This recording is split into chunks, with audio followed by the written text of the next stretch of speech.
go out. And then my mother's man that she had been with for a long, long time, he beat on my mother. And I remember that. Here's why I'm saying it. Because there's certain things that happen to you even though you're young. You remember. It becomes a lasting impression inside of you. And if you're not careful, those things that happened then or are happening now will dictate the choices that you make now and going forward. Here it is. We've been attacked with generational curses. Generational curses of having children early, not having husbands.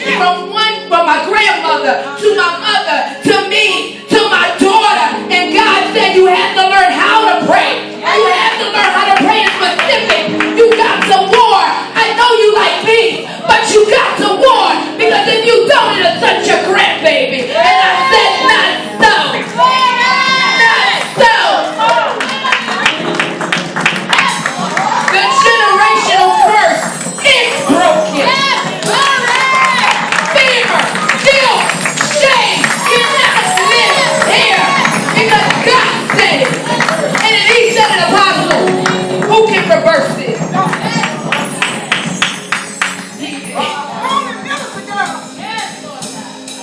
So what am I saying to you? Some of you guys just now from the sound of my voice got pregnant. Y'all don't hear me? But whoever want to receive it, take it. Some of you are in your first trimester. Some are in their second trimester. Some is in their third trimester. Some has already given birth. What God said to me on last night and in the midnight hour was that there are levels to this thing, daughter. See, in the first trimester, you're sick. It feels like an alien that took over your body. You came to Christ. You don't feel like yourself. You don't fit in. You're still trying to fit in even though you got saved. But you really don't fit in. The second trimester, here it is. You've been walking with God for a little bit, just a little bit. And you got your energy back. But yet you're still feeling heavy and you still get tired a lot. So therefore, when it's time to do certain things in ministry, you'll still fall asleep or not show up. Then you got the third trimester when you're this close to the promise. This close to the promise. And you're so tired. And you're saying, Lord, I just want to be finished with this thing. I just want to be finished. But if you do not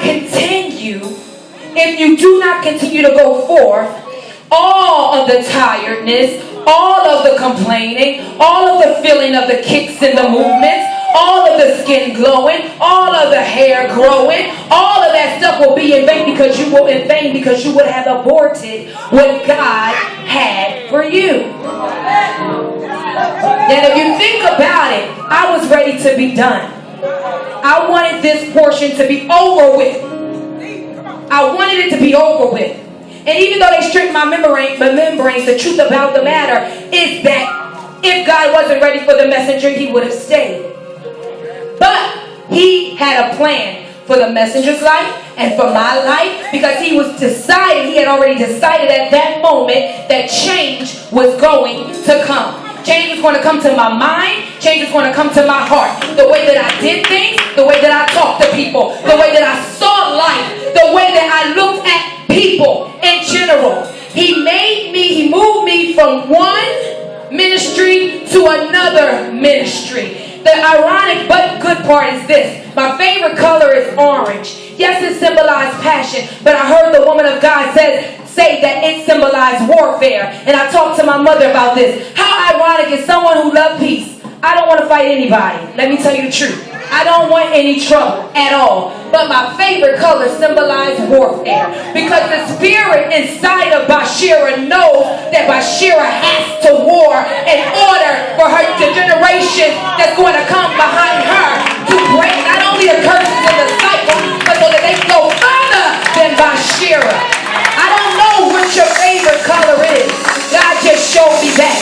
But if you do not do what it is that God is telling you to do and prompting and pulling you to do, not only will you abort the baby, which by the way his name is purpose,